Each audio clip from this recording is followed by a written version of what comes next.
like last time you were a little really still like screwed. I was like, She started and I was like, I'm ready. She falls off the chair 10 times before she gets it right. Hi guys, welcome back to the People series and our little dialogue that we are sharing with you today in the spirit of 2018's International Women's Day. Here we have Dana Bakic and Miosha Bean. I'm the worst friend in the world. I cannot pronounce her name. It's okay. happens all the time, you guys. I just go Momo, Mashi, Moshi, Beanie, just Sarah, whoever. She's just here. Here she is. Oh my God. Hi, Mom and Dad. I love you. Okay, so part two, because Miosha and I had that wonderful time together early in the studio and we were waiting for somebody who was fashionably an hour and a half late. This is going to get to every episode. I'm so sorry for holding you guys up. Mm-hmm. Love it. LA life traffic. Yeah. We thought we'd just dive in to hear a little bit more of Dana's sort of nitty-gritty stories on perhaps situations that, in the spirit of Me Too, and other movements that have sort of emerged in recent times, that really shaped your take on what it means to be a woman in today's sort of work world, society, community, how that has impacted your choices and decisions to start Positive Equation, your business, and more. So perhaps if there's a particular story in mind that you'd like to share that was particularly influential in this journey that has shaped you, that would be great. Absolutely. So I think it's interesting, as I mentioned in part one, that I moved to New York City was February of 2013. And so the year prior, if you guys remember, there was a really big, a couple things happened. Hurricane Sandy came through New York, and the nor'easter happened within a week of each other. And that was in 2012. And this was the standpoint where I had saved up 9 months from my job in Florida. And I had planned to move February 1st of 2013. Like, it was happening, ticket was bought. And so that November, right after Sandy, I had already purchased a ticket to go to New York to find my apartment. So the nor'easter happened as I was there. I also had like 9 job interviews lined up because I did not have a job before I planned this. All of them got canceled. Hug your mic, babe, so we don't lose you. I'm hugging. Just in case. I'm hugging. Every single interview canceled. I'm wearing, this is just Florida girl for you, gray suede boots. In the New York stormy weather. In a storm, a blizzard. So my boots are soaked. I'm literally looking. I'm in a Starbucks. That's the only place you go to the bathroom if you don't know New York. We're wandering around Starbucks, and one after another, the interviews are done. Then my boots, I'm miserable. I'm soaking wet. I see everybody wearing these hunters. Yeah. And I was like, where did you get that? And they're like, every corner. And so I was like, great. So $150 later, I was like, my feet are warm. So I was staying with a friend in Brooklyn. And I was super defeated because I was like, why did I come to New York? One, I haven't had any luck finding an apartment because it's blizzarding. And 2, I have no job options and I move like after the holiday's over, really. So when it rains, it pours. Seriously. So I went back to Brooklyn at my friend's apartment and I wanted to work in sports. That was my dream. So I Google searched sports conferences NYC. And by luck of Jesus Christ, there was one conference. Praise the Lord. Praise the Lord. There was one conference. Hallelujah. Sports Business Journal that was at the Marriott Marquis in Times Square. And I just said, I'm going. The ticket price was like $1,500 and I was not going to spend at the time, I was making a nonprofit salary in Florida of $35,000. So I was not going to spend $1,500 on a conference, but I went and I asked, so this was, it's 2012. So they didn't have like a ton of digital things that they handed out to you. It was still very much like paper at counters. Nobody was using apps for connecting with people. So I asked if I could volunteer and they said no. I asked if I could just go to one session. They're like, no. So at the end of the table, there was a booklet of everybody that was attending and I just took it. I went through the list. I went back down to the lobby. There was one guy I knew. I sent him an email. I was like, hey, I'm actually in the lobby of this conference you're at. Super creepy. And I've been looking for you for the last 3 years. But so I had a blog. This is awful. Please, nobody Google this. But it was called The Good, the Bad, and the Ugly. And it was a blog about sports. And I had started it, and there's an awful YouTube video I need to delete ASAP from now saying this of me talking about sports. So his company actually found my blogs, and they had them posted on their site. Aw, So timely. they had some sort of value, I guess, but Nothing's wasted. nothing's wasted. So he gets my email. It was like, absolutely, I'll meet you in the lobby. So comes and meets me in the lobby. I explain kind of my situation, and he says, come into the next, oh my God, what do you call it? The session I'm going to. So in that session, it was sponsored by a company called Omnigon. And Dave Nugent was sitting on the panel, and he had such charisma talking about technology and sport. And I Googled, searched Omnigon while I was sitting there, and they worked for NASCAR and PGA Tour and Fox Sports. And I was like, this is what I want to do. Yeah. Not having any idea into the digital intersection of sport and what they did, and actually building all the apps and websites for sports, which is super intense. But I guess I sent him an email that got his attention. And then I worked at Omnigon for about 2.5 years. Awesome. Wow. And it was That was absolutely obviously meant amazing. to be. That's where everything always happens through a reason. You just have to trust that process in life sometimes and just go, okay, universe, I see you right now doing your thing. I'm not sure what this is going to result in, but you know. When you think about like all those other interviews I had, never would have gotten me into. Ended up wasting your time in a way. Or, you know, again, nothing's wasted, but still, you ended up where you needed to be. Well, and the people I met through that company were like my family, right? I mean, I was 22 when I moved to New York. So with luckily 2 girlfriends, and the apartment search process was also a pain in the butt with brokers. I mean, talking about as being a woman, that was one, a huge risk on just the approach of how that all happened. But 2, in a city like New York, there's a lot of like insecurities you can have walking around and just feeling kind of comfortable in your own skin. Well, I think any big new city, I mean, I think LA can be just as intimidating as well. Definitely. And you've just done that move too. But New York's overwhelming. Concrete jungle. Yes. One of the biggest jungles in the world. 100%. So, yeah. So in the spirit of career, you know, thank you for sharing. So that's awesome. And that's clearly led you on the path that you're on today. Yeah. And we can't wait to see more of your great positive equation work. Thank you. And these 2 are part of the People series, by the way. They are on the team, which is great for obvious reasons, right? And we're so Do I excited need to see an that explanation? grow. Correct. Yeah. I mean, that's It's going to be amazing. That's the core of why we do what we do. Yeah, exactly. It's to share impactful stories of people. Exactly. Exactly. But, you know, you've been very aware of the whole Me Too movement and others. And, you know, you're a well-read and experienced little human. So what are some of the most challenging experiences you've faced in industry in sort of that vein? What were the circumstances and sort of, you know, situations, and how did you overcome, rise above the adversity? I think I will have to say I've been very lucky to work with great men in the companies that I've worked with. And that I think that comes from not being naive is a big part of it. Okay, that's very interesting. So when you're talking about naivety, because I know, well, I may have had stars in my eyes with a previous job role where I could have been less naive with certain things and certain people. But when you're saying less naive, how do you then, and without cutting you off with what you're about to say, but like for all the women out there, like what does that mean? What does it mean to be naive or not be naive in those environments? I think to knowing your worth, I've always been very bold. So knowing your worth when you're in those situations where I'm not saying there hasn't been comments made to me that have been inappropriate, but I don't go down that rabbit hole, right? I remember, this is a tactical thing. I remember there was an employee one time that would send me emails that could have been inappropriate. Right. And so I didn't respond. I didn't engage. What I did though, is I saved them into a folder on my inbox. Yeah. For any moment where that something might have come up. And if there was a situation, I would be like, here's. And it suddenly crossed the line. Yeah. Right. Yeah. But I never, there was.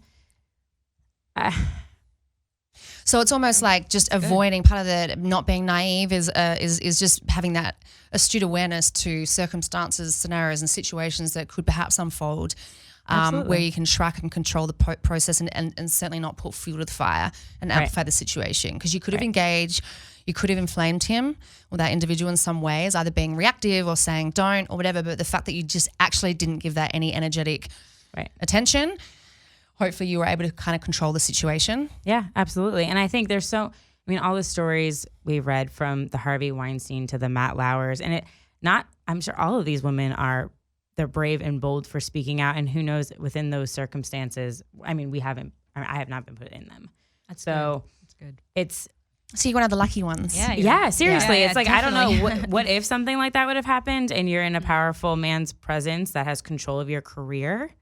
I don't know. It's a hard moment, which I think now are more willing to talk about it. And there's also social media, which if you think back years ago, there wasn't. It wasn't.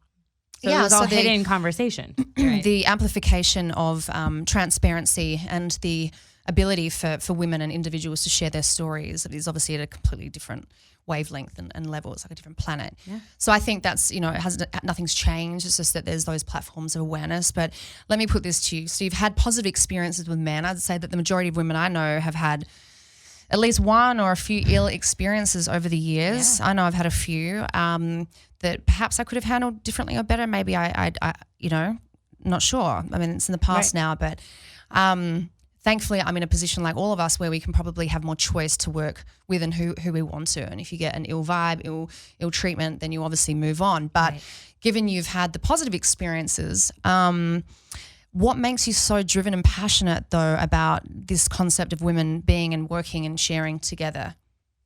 Oh, it's huge. I think if we can, one keyword, opportunity. So if we can empower each other and give each other opportunities, this right here, fully produced, directed, it's going to be edited, all by women.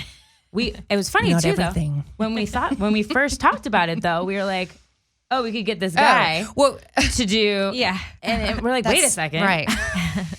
You have to consciously think about it, honestly, when I'm building, and same thing with the People series, but when I'm building Positive Equation, and this is not to say I'm never going to hire a man because they are also wonderful, but I'm very conscious about giving other women opportunities within what I do. And that's good. So a powerful thing on that note, and speaking, in vein of coming to the, going through the ideation process to arrive at this moment in time, something that's very powerful, obviously, is women's intuition. So I think that a woman's intuition is incredibly, incredibly powerful.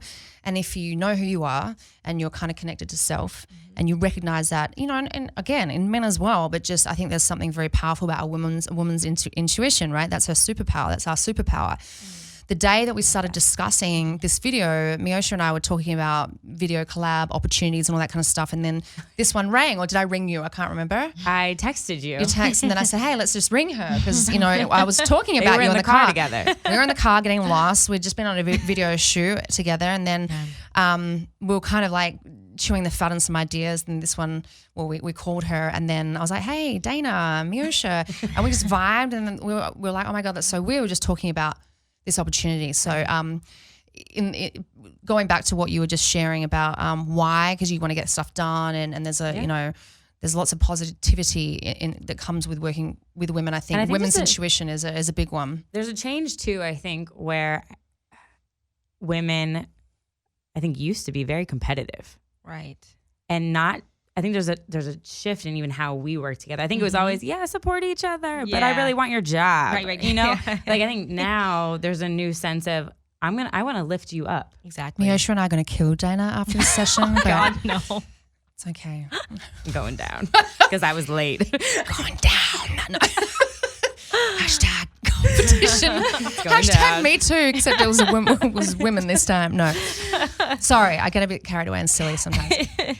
No, but there's been a switch in the roles where now we truly, I think, are authentically wanting to help each other and support each other and not tear each other down. And I think I even feel it in myself. When I get a phone call from somebody, a girlfriend who's done something great, I think I used to have this, I wish I could have done that or gotten that or selfishly thought that way. But now I'm just like, that's awesome. Yeah. I want to share that with somebody, So how much of that, and Miosha, I'd love for you to chime in here as well, because as someone who's very proactively been involved in the film and TV industry as an actress, filmmaker, YouTuber, all that good stuff.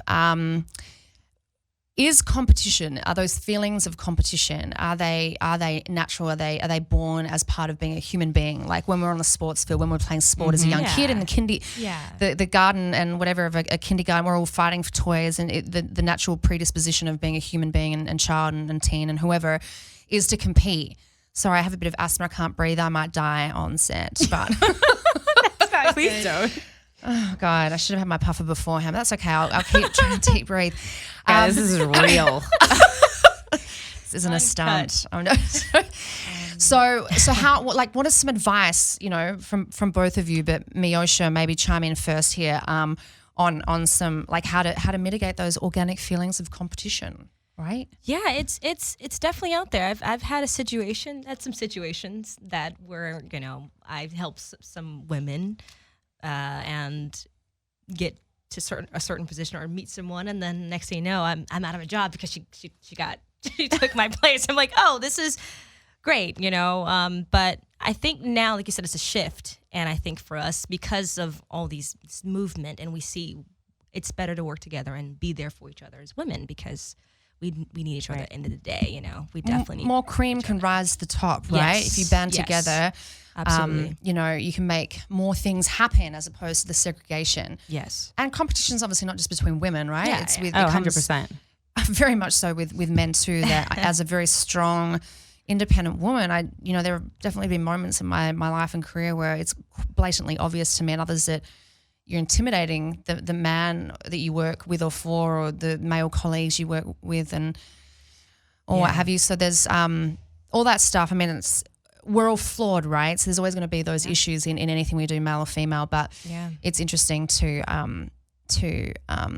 take that different perspective and attitude towards collaboration takes you further. 100%. And there's so much. I think we just need to create that space. Yeah, that's it. Okay, so we just had to deal with my asthma attack. So back to what, Dana, you were just saying. Oh, so I was just bringing up the fact that there's so much space for growth for women to rise to the top and be in leadership positions, from government positions to VC dollars to, the percentage of all of those are very minimal for women. So I think we just need to take up that space that's out there. That's it. That's it. And keep collaborating. There was a beautiful networking initiative I went to on Tuesday evening via the XX Project, which is a women-only networking group from for women of all industries and backgrounds, from like people in insurance to beauty to fashion, film and television, tech, IT. I mean, you name it. Every sort of sector and industry.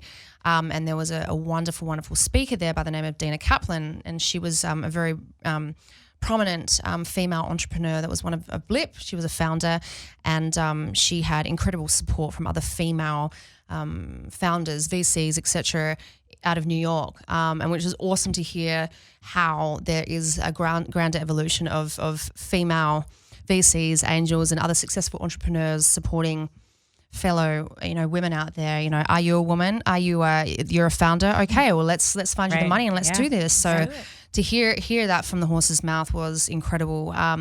One thing I wanted to touch on, because we're also in the spirit of talking about adversities that may have shaped us and challenges that we've had to overcome.